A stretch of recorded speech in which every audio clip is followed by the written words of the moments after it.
you have to do something which is for which there is fundamentally either a need or you're able to create a need, right?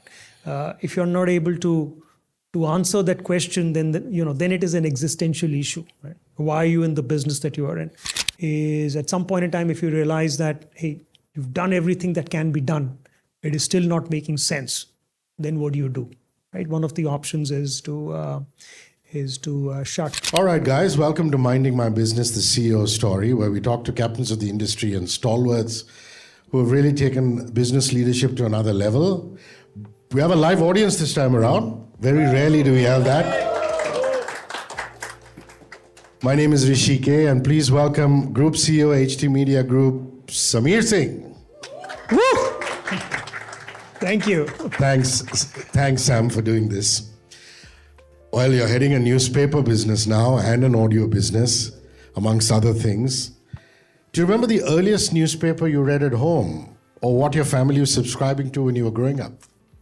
Actually, it sounds really corny, but it was the HT. And that was, I guess, one of the reasons why I gravitated towards this company. I think memories from our childhood are some of the most powerful ones. And what we call in jargon is it's also a point of market entry when you start getting used to the habit of reading, seeing things, seeing what's happening at home, and those live with you and they resonate throughout your life. So yeah, it was the HT. Your first ever experience of listening to the radio in India or America, I mean, anything that you would share with us? It goes back in the day, it used to be Radio Ceylon, right? That is what it was. Amin Sayani used to broadcast out. Amin Sayani used to be there. There would be, I think there was Armed Forces Request.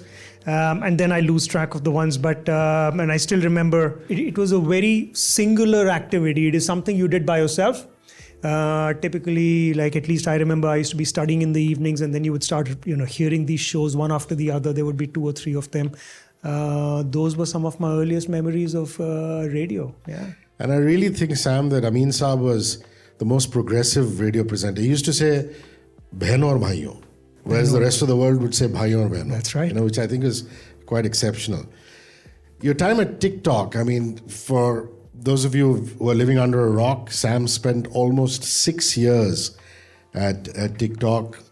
Lots of teams, heading them. Must have been exciting heading that team and working out of New York City. No, absolutely. It was a wonderful experience. Seeing a new format emerge, right? I saw it in front of my eyes that once in a 10 or once in 20 year change in the way people consume, right? And the way people interact, and the emergence of short video formats. I'm dating myself, but if I go back about, let's say 20 years ago, short format video was a 10-minute video. Because long format was a television show. And half an hour was long. I guess at some point in time, a 2-hour movie was long format, and a 30-minute TV show was short format. So these repositionings keep happening, and so that was great to see that firsthand and participate in that journey. What's a very important business learning that you had that you absorbed from TikTok? I think it's 2 things. I'll give you 2 for the price of 1. One is you have to do something for which there is fundamentally either a need or you're able to create a need, right? If you're not able to answer that question, then it is an existential issue, right? Why are you in the business that you are in? The second one, which I learned, and I learned this, I guess, after 30 years of working, was the value of time. Value of time in a very different way. I think one of the superpowers of that business is just the clock rate at which it works, and the amount that the team is able to pack in 24 hours is done by a week in any other place. Wow. And I think that is a superpower by itself. Wonderful. Now, again, filling you in on Sam's extensive career, Indian advertising and media buying is a fascinating world. All of us know that. And he was part of that world pre his ByteDance days. ByteDance is the parent company for TikTok, which is why I say ByteDance. Talk about your days at Group M. And in fact, if I'm not mistaken, Sam, you started your career at Low Lintas, that group. Maybe take us through how much advertising and media buying and planning had changed from the time of your early days at Mullen Low Lintas and later when you came back as CEO of Group M. I had wonderful times in both of those places at two very different points in my career, and two, I think, outstanding organizations in their own ways. So I was with Low Lintas like in the early 90s, and then I came back to Group M around 2018. So there was kind of that Rip Van Winkle effect, right? Coming back after 25 odd years. Some of the fundamentals are still the same, right? Which is about reach, it's about efficiency, it's about effectiveness, it's about making sure you make the right connects. It's about the value of the creative proposition. I think what had changed was organizational structures, right? Going from a one agency model to specialized units. And then the world and that pendulum seems to be like swinging again towards the rise and the value of conglomerates. So I think as long as you have the fundamentals correct, the rest of it takes care of itself. One of the first things that the leadership team here turned around and said to each other is, we can't beat our new boss. Because look at the range and the variety of his career and the product segments he's worked across. Again, learnings for all of you who don't know, Sam was part of Google, spent a few exciting years at Google. So first and foremost, this is a fan question. Did you interact with Larry Page, Sergey Brin, or Sundar Pichai? Your thoughts on them? Lots with them. I had the opportunity of interacting with them both professionally as well as socially. Wow.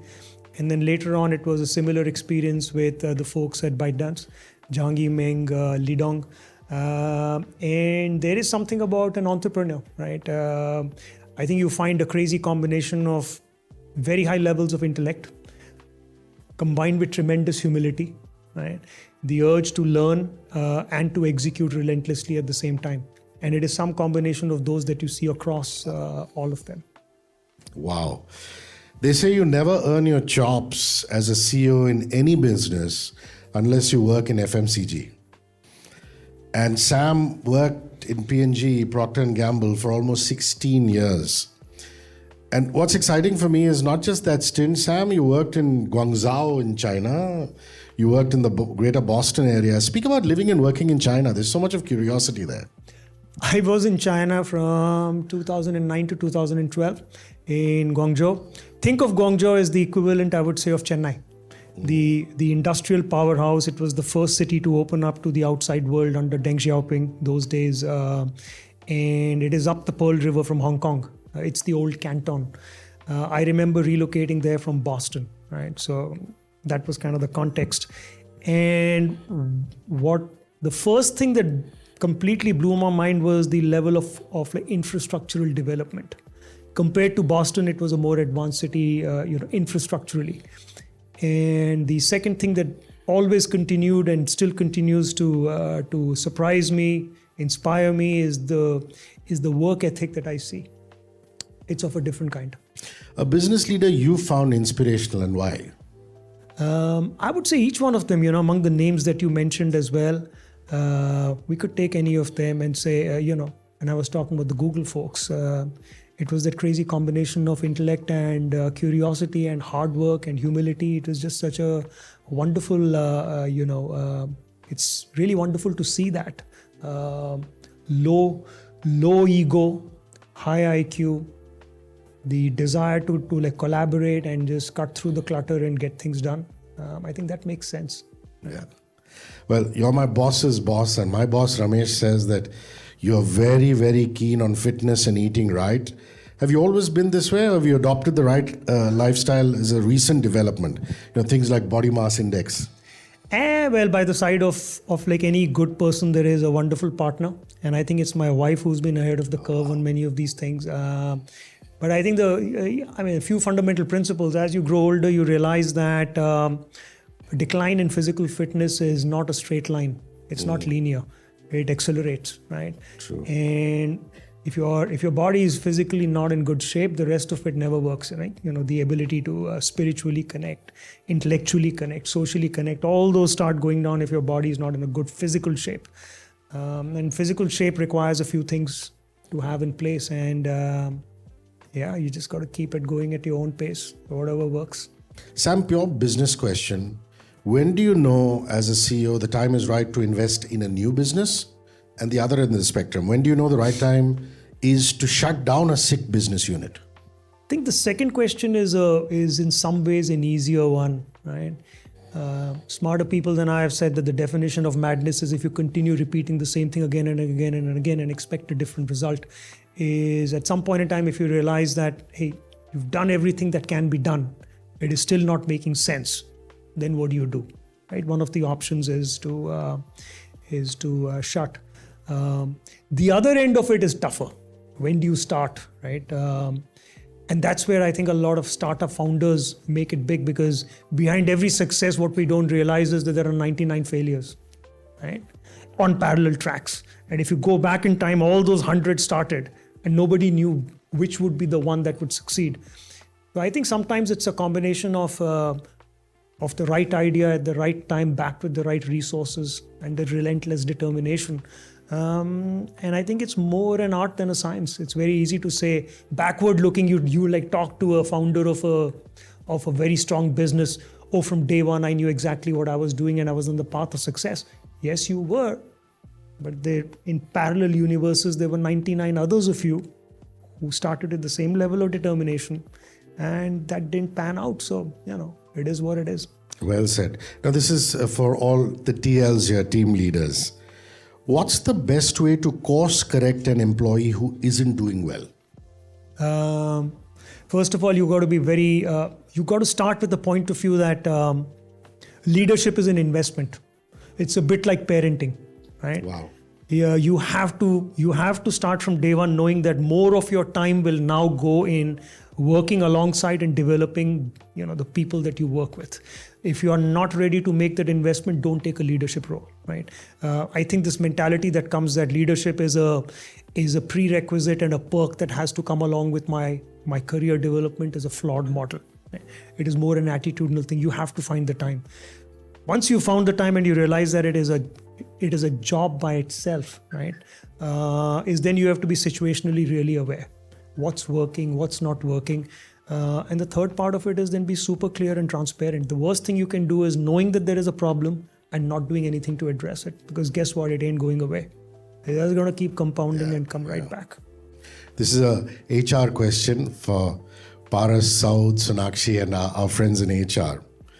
Are you a believer, Sam, in companies giving employees a couple of days off every month for mental health, once a month or twice a month? Where do you stand as far as that is concerned?